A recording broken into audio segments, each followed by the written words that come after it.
केशव नगर राज्य के हरियापुर नाम के एक गांव में अर्जुन और आदित्य नाम के दो भाई बहन रहा करते थे।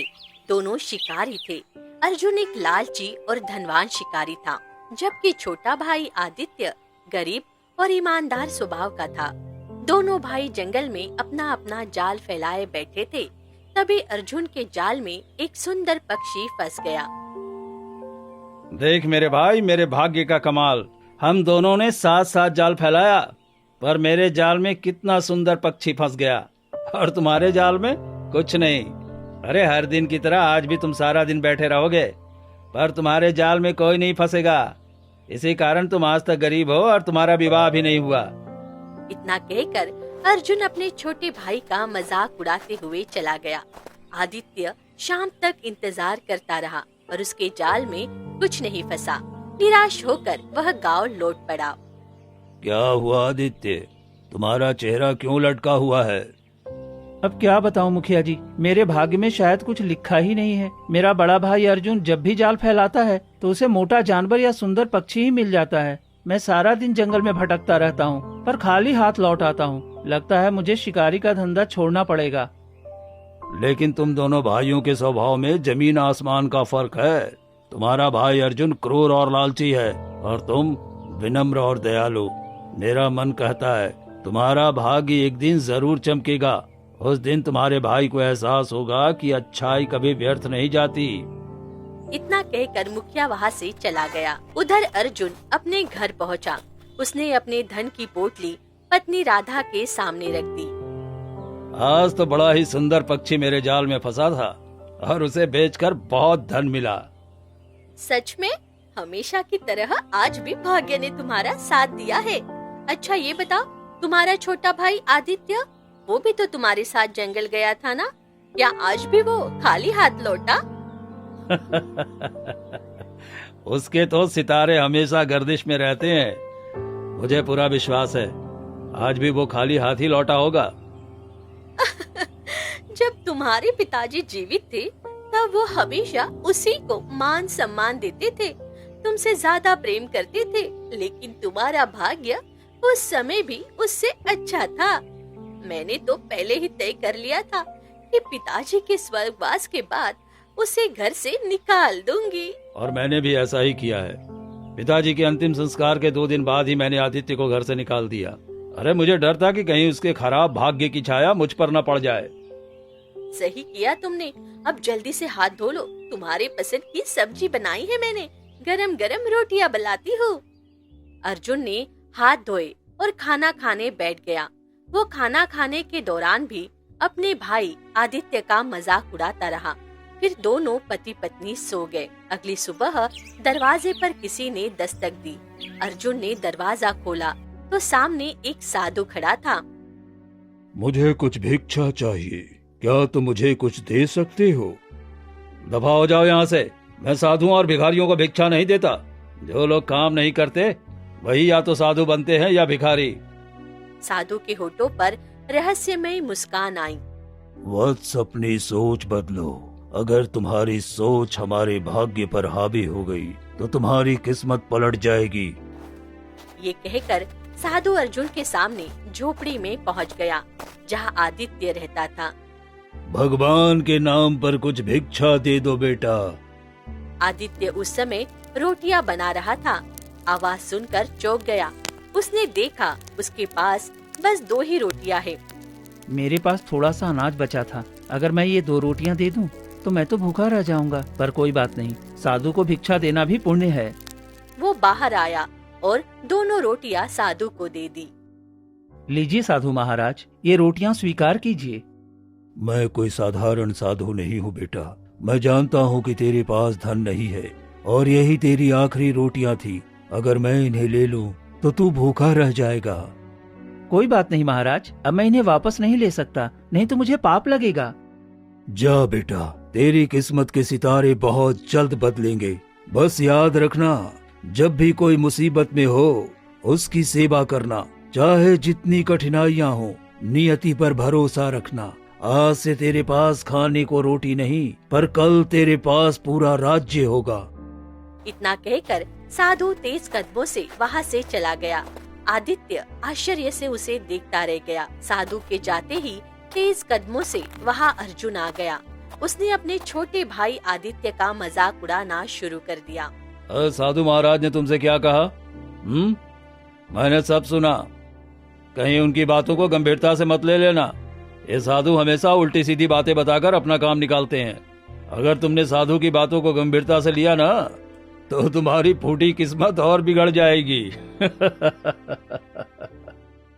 इतना कहकर अर्जुन हंसता हुआ वहाँ से चला गया। अर्जुन घर पहुँचा और पूरी बात अपनी पत्नी राधा को बताई। राधा ने भी आदित्य का फिर मजाक उड़ाया।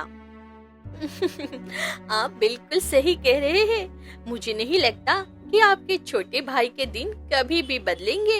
अब तो पूरा गांव उसे फूटी किस्मत के नाम से जानने लगा है। राधा की बात सुनकर अर्जुन जोर से हंसने लगा और दोनों पति पत्नी देर तक हंसते रहे। अगले दिन हमेशा की तरह अर्जुन जंगल में अपना जाल फैलाकर बैठ गया। थोड़ी देर बाद आदित्य भी वहाँ आ गया। दोनों अपने अपने जाल की प्रतीक्षा करने लगे। कुछ देर बाद आदित्य के जाल में एक सुंदर मैना पक्षी फंसी, जो सोने की किरणों से चमक रही थी। देखा अर्जुन, इसे कहते हैं भाग्य। मेरे जाल में सोने की मैना फंसी है। अब मैं बहुत धनवान बन जाऊंगा। अर्जुन ने कुछ नहीं कहा। उसी समय आदित्य के जाल में एक और मैना फंसी, जो घायल थी और उसके शरीर से रक्त बह रहा था। हे भगवान, ये तो घायल मैना है। लगता है उड़ते समय किसी नुकीली चीज से टकरा गई है। अगर मैंने इसकी मदद नहीं की तो ये मर जाएगी। दयालु आदित्य ने उस घायल मैना को सावधानी से उठाया और अपने पिंजरे में रख लिया। अरे मूर्ख, इस घायल मैना को घर क्यों ले जा रहा है? इसे तो कोई कौड़ियों के दाम में भी नहीं खरीदेगा। मैं इसे बेचने के लिए नहीं ले जा रहा। इसका शरीर घायल है। मैं इसकी सेवा करूंगा और इसे ठीक करने की कोशिश करूंगा। लगता है तुमने साधु की बात को बहुत गंभीरता से ले लिया है। आदित्य ने कुछ जवाब नहीं दिया और घर की ओर चला गया। अर्जुन उसकी पीठ देखता रहा। फिर उसकी नजर अपने सोने की मैना पर पड़ी। अर्जुन ने सोने की मैना की ओर देखा और मुस्कुराया। उसके मन में लालच उमड़ पड़ा। इस मैना को किसी राजा या राजकुमार को भेज दूंगा और बदले में मुंह मांगे दाम पाऊंगा। तभी सोने की मैना ने मनुष्य की आवाज में बोली, मुझे बेचकर तुम्हें कितना धन मिलेगा? ज्यादा से ज्यादा 100 या 500 सोने के सिक्के। अगर तुम मेरा कहना मानोगे तो मैं तुम्हें इससे भी अधिक सोने के सिक्के दिलवा सकती हूँ। हे भगवान, ये क्या? ये मैना मनुष्य की आवाज में बोल रही है। कहीं ये कोई राक्षसी या पिशाचिनी तो नहीं? नहीं, मैं ना राक्षसी हूँ और ना पिशाचिनी। मैं एक मायावी मैना हूँ, जो तेरे भाग्य की वजह से तेरे जाल में फंसी है। शायद तेरे सितारे बलवान हैं। हाँ, ये तो सही कहा तुमने। मेरा भाग्य बहुत बलवान है, लेकिन मैं तुम पर इतनी आसानी से भरोसा नहीं कर सकता। मैं कोई भी बड़ा निर्णय अपनी पत्नी से पूछे बिना नहीं लेता। मैं तुम्हें अपने घर ले जाऊंगा, उससे सलाह लूंगा, फिर सोचूंगा क्या करना है। इतना कहकर अर्जुन ने सोने की मैना को पिंजरे में बंद किया और घर की ओर चल दिया। अर्जुन ने सोने की मैना को पिंजरे में बांधकर घर लाया और पूरी घटना राधा को बताई। राधा सुनकर डर गई। क्या वाकई ये मैना पक्षी है, जो कि सोने की है, मनुष्य की आवाज में बात करती है? हाँ, जब इसमें मुझे मनुष्य की आवाज में बात सुनाई दी तो मैं बुरी तरह से डर गया था। राधा ने मैना की ओर देखा। क्या वह वाकई मनुष्य की भाषा बोलती है? हाँ, मैं मनुष्य की भाषा बोलती हूँ।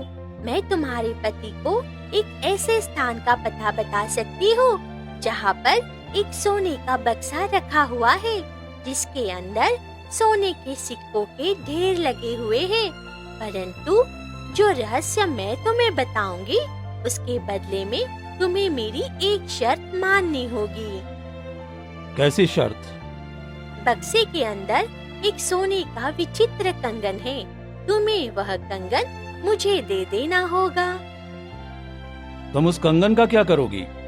तुम्हें ढेर सारे सोने के सिक्के मिलेंगे।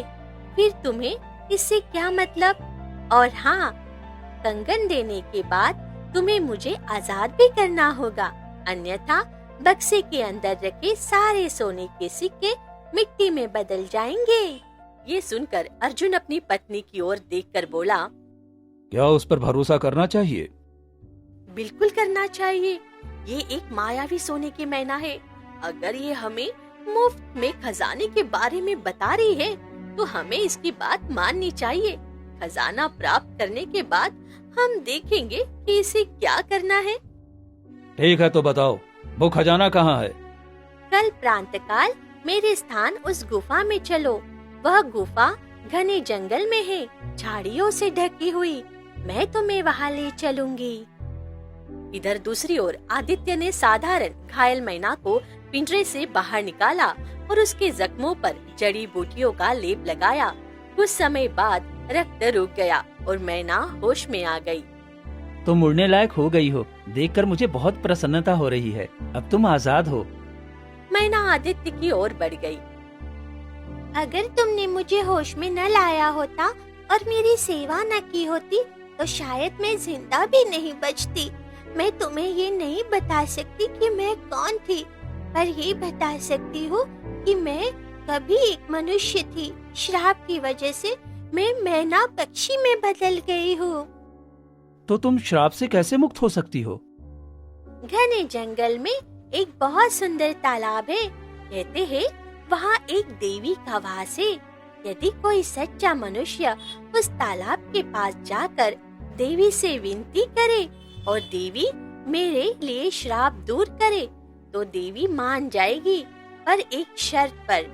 देवी जो बलिदान मांगेंगी वही देना पड़ेगा। अभी तक कोई भी वो बलिदान पूरा नहीं कर पाया। शायद वो मांग ऐसी है जिसे कोई मनुष्य दे ही ना सके। ये सुनकर आदित्य का मन दया से भर आया और उसे साधु की बातें याद आ गई कि खुद को नियति के हवाले कर देना। मैं जानना नहीं चाहता कि तुम कौन थी और तुम्हारे साथ ऐसा क्यों हुआ। अगर मेरे बलिदान से तुम श्राप से मुक्त हो सकती हो तो मैं वो बलिदान दूंगा। कल सुबह तुम मुझे तालाब के पास ले चलना। अगली सुबह सूरज की पहली किरण के साथ ही अर्जुन ने सोने की मैना की ओर देखा और बोला, सुबह हो चुकी है, अब बताओ कहाँ चलना है? जंगल चलो, मैं तुम्हें उस गुफा का पता बताती हूँ। अर्जुन ने सोने की मैना को पिंजरे में बंद किया और घने जंगल की ओर निकल पड़ा। अब मुझे आजाद कर दो, डरो मत, मैं भागूंगी नहीं। तुम भागोगे नहीं, इसका क्या भरोसा? डरो नहीं, मैं उड़कर ही बता सकती हूँ कि गुफा कहाँ है। अर्जुन ने झिझकते हुए पिंजरा खोला। मैना उड़ गई और बोली, मेरे पीछे आओ। अर्जुन उसके पीछे पीछे चल पड़ा। बहुत देर चलने के बाद वे झाड़ियों से ढकी एक रहस्यमयी गुफा के पास पहुँचे।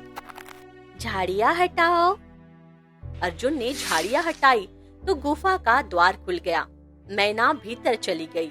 अर्जुन भी उसके पीछे पीछे गुफा में प्रवेश कर गया। अंदर एक बक्सा रखा था जो चमक रहा था। इसे खोलो। अर्जुन ने बक्सा खोला। अंदर सोने के सिक्कों का ढेर था। ये तो वाकई खजाना है। अब मुझे क्या, मेरी आने वाली पीढ़ियों को भी कभी काम नहीं करना पड़ेगा। मैं तो सबसे बड़ा धनवान बन गया। मैंने अपना वचन पूरा कर दिया। अब तुम मेरा वचन पूरा करो। कौन सा वचन? बक्से के अंदर एक सोने का कंगन है, उसे ढूंढो और मुझे दे दो। अर्जुन ने बक्से में तलाश की और सोने के कंगन निकाल लिए। ये रहा कंगन। कंगन का आकार बड़ा है, इसे मेरे गले में पहना दो। अर्जुन ने जैसे ही कंगन मैना के गले में पहनाया, अगले ही पल रंगी बिरंगी रोशनी फैली और मैना काले धुएं में बदल गई। गुफा हिलने लगी। अर्जुन को सब कुछ घूमता हुआ महसूस हुआ और वह बेहोश होकर जमीन पर गिर पड़ा। चलो अब बताओ वो तालाब कहाँ है? सोच लो, क्या तुम सच में बलिदान दे पाओगे? चिंता मत करो, मैंने तुम्हें कल वचन दिया था, अब पीछे नहीं हट सकता। मैना ने उड़ान भरी और आदित्य उसके पीछे चल पड़ा। दोनों घने जंगलों से गुजरते हुए एक सुंदर तालाब के किनारे पहुँचे। यही वो तालाब है। आदित्य ने तालाब की ओर देखा। पानी स्थिर था, मानो उसमें कोई रहस्य छिपा हो। हे तालाब की देवी, मैं तुमसे बात करना चाहता हूँ। अचानक तालाब के जल से सफेद धुआं उठा और उसमें से एक सुंदर देवी प्रकट हुई। मैं तालाब की देवी हूँ। बोल मनुष्य, तू यहाँ क्यों आया है? ये मैना पक्षी श्रापित है। ये पहले मनुष्य थी। मैं चाहता हूँ कि आप इसे श्राप से मुक्त करें। क्या तू जानता है ये कौन है? नहीं जानता और जानना भी नहीं चाहता। मैं बस चाहता हूँ कि ये श्राप से मुक्त हो जाए। तुझे एक बलिदान देना होगा। कैसा बलिदान? भाग्य का बलिदान। क्या मतलब? मैं इस मैना पक्षी को श्राप से मुक्त कर दूंगी, पर तू जीवन भर गरीब रहेगा, कभी समृद्धि की शक्ल नहीं देख पाएगा। तेरा भाग्य सदा स्थिर रहेगा।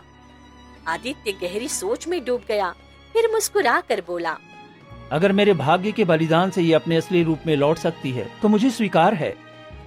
आज तक कोई मनुष्य ये परीक्षा पास नहीं कर पाया, पर तू सच्चा मनुष्य है। तेरा ये त्याग तेरे लिए वरदान बनेगा। अब तेरा भाग्य भगवान का होगा। तू गरीब नहीं, सबसे धनवान होगा। देवी ने तालाब का जल उठाया और मैना पर छिड़क दिया। अगले ही पल रंगीन रोशनी फैल गई और वह साधारण मैना एक सुंदर राजकुमारी में बदल गई। तुम तो केशव नगर की राजकुमारी सौम्या हो। एक दिन तुम हमारे गांव आई थी, तब मैंने तुम्हें देखा था। तुम इस रूप में कैसे आ गई? मेरी सौतेली माँ रानी रुक्मिणी की वजह से। आदित्य ये सुनकर स्तब्ध रह गया। उसके मन में एक तेज झटका लगा। मेरे जाल में फंसने से पहले मेरे बड़े भाई अर्जुन के जाल में एक सोने की मैना फंसी थी। क्या तुम उसे जानती हो? वही तो मेरी सौतेली माँ रानी रुक्मिणी है और इसके पीछे एक लंबी कहानी छुपी हुई है। सुनो, कुछ समय पहले मेरे पिता को जंगल में एक सुंदर स्त्री मिली थी। मेरे पिता उसे देखकर अपना दिल हार बैठे और उससे विवाह कर लिया। मैंने भी उसे अपनी माँ के रूप में स्वीकार किया, लेकिन उन्हें नहीं पता था कि वो वास्तव में एक डायन है जो मुझे और मेरे पिता को खाकर अमर होना चाहती थी। धीरे धीरे उसने मेरे ऊपर काला जादू करना शुरू किया। हर रात वो मेरे कमरे में आती, मेरे पैर चाटकर मेरा रक्त पीती। जब मैं कमजोर होती चली गई तो पिता को शक हुआ और उन्होंने राजगुरु को बुलाया जो चमत्कारी शक्तियों के ज्ञाता थे। राजकुमारी की आंखों में दर्द और भय साफ झलक रहा था। आदित्य ध्यान से सुन रहा था। कुछ समय बाद राजगुरु ने बताया कि ये सब मेरी सौतेली माँ रुक्मिणी कर रही है, जो कि एक डायन है। फिर क्या हुआ? राजगुरु और मेरे पिता ने मिलकर उसे रंगों हाथ पकड़ने की योजना बनाई। एक सुबह जब उसने मुझे बेहोश कर दिया और मेरा रक्त पी रही थी, तभी राजगुरु और मेरे पिता वहां पहुंचे। उन्होंने उसका असली रूप देख लिया। मेरे पिता ने क्रोध में कहा, इसे अपनी तंत्र शक्ति से खत्म कर दो। राजगुरु बोले, इसे मारा नहीं जा सकता महाराज। इसकी शक्ति इसके सोने के कंगन में है। यदि वो कंगन उसके हाथ से उतर जाए तो वह एक पक्षी बन जाएगी। मेरे पिता ने आदेश दिया और राजगुरु ने कंगन उतार दिए। उसी क्षण वह रंगी बिरंगी किरणों में बदलकर एक सोने की मैना बन गई। लेकिन अगले ही पल मैं भी एक साधारण मैना बन गई। सौम्या की आवाज धीमी पड़ गई। उसके शब्दों में कई वर्षों का दर्द था। मेरी सौतेली माँ रुक्मिणी ने कहा, मुझे पता था मेरा राज एक दिन खुल जाएगा, पर मैंने पहले ही तुझ पर अपना काला जादू डाल दिया है। अब तू चाहे मनुष्य रहे या पक्षी, मुझसे बच नहीं पाएगी। मैं भाग निकली, पर उड़ते उड़ते थक गई और बेहोश होकर तुम्हारे जाल में गिर गई। आदित्य सब समझ गया। तभी तालाब की देवी की मधुर पर गंभीर आवाज गूंजी, आगे की कहानी मैं जानती हूँ, राजगुरु ने उस सोने के कंगन को राजमहल के सोने के बक्से में बंद कर एक गुफा में छिपा दिया। पर रुक्मिणी ने अपने जादू से वह रहस्य जान लिया। अब वह तुम्हारे भाई अर्जुन को अपने कब्जे में ले चुकी है। उसने अर्जुन से वो कंगन ले लिया है और अब तुम्हारा भाई उसके जाल में फंसा हुआ है। ये सुनकर आदित्य की आंखों में आंसू आ गए। देवी, कृपया करके मेरे भाई को बचा लो। वो चाहे जैसा भी है, मेरा भाई है। मुझे तुझसे यही आशा थी आदित्य। जा, उस सोने के कंगन को उसके हाथ से छीन ले। यदि कोई व्यक्ति बिना लालच और सच्चे मन से ये सोने के कंगन नष्ट कर देता है तो वह स्वयं राख बन जाएगा और उसी के साथ वो डायन भी जलकर समाप्त हो जाएगी। इतना कहकर तालाब की देवी रंगीन प्रकाश में विलीन हो गई। आदित्य दृढ़ संकल्प के साथ राजकुमारी सौम्या के साथ गुफा की ओर दौड़ पड़ा। अंधेरे और भयानक जंगल के बीच झाड़ियों से ढकी गुफा भीतर एक पिंजरे में अर्जुन कैद था। उसके पास एक सुंदर स्त्री जो वास्तव में रुक्मिणी खड़ी थी। रुक्मिणी ने जैसे ही राजकुमारी सौम्या को देखा, उसका चेहरा विकृत हो गया। अच्छा हुआ तू खुद मेरे पास आ गई सौम्या, पर तू मौत के मुंह में चली आई है। अब मैं तुझे नहीं छोड़ूंगी। रुक्मिणी के बोलते ही हवा में काले धुएं का तूफान उठने लगा, परंतु उसी पल आदित्य बिजली की गति से आगे बढ़ा और रुक्मिणी के हाथ से सोने का कंगन उतार दिया। ये कंगन जल जाए, हमेशा के लिए समाप्त हो जाए। अगले ही पल कंगन जलने लगा। आग की लपटें रुक्मिणी को चारों ओर फैल गई। उसकी चीखें गुफा की दीवारों से टकराकर गूंज उठी। पिंजरा टूट गया, अर्जुन मुक्त हो गया और वह मायावन डायन राख बनकर हवा में विलीन हो गई। अर्जुन होश में आया और अपने छोटे भाई आदित्य के पैरों में गिर पड़ा।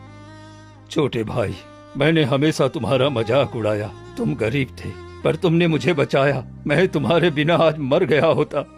क्योंकि तुम मेरे भाई हो अर्जुन, और ये बात अलग है कि तुमने मुझे कभी भाई नहीं समझा। राजकुमारी सौम्या मुस्कुराई।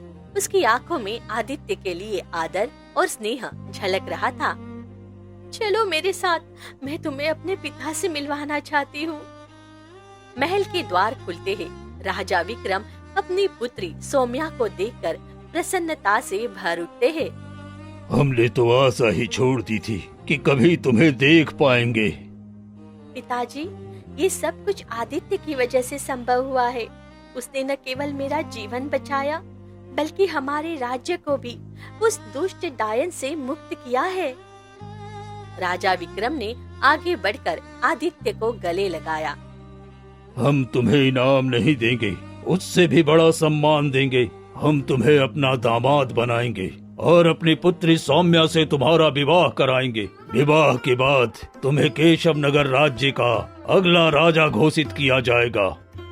कुछ दिनों बाद पूरे राज्य में हर्ष और उल्लास का वातावरण था। राजकुमारी सौम्या और आदित्य का विवाह धूमधाम से संपन्न हुआ। राजा विक्रम ने अपना राज्य आदित्य को सौंप दिया।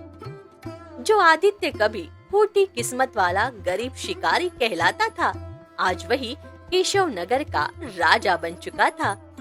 वही अर्जुन अपने अपराधों और लालच पर पछताता रहा।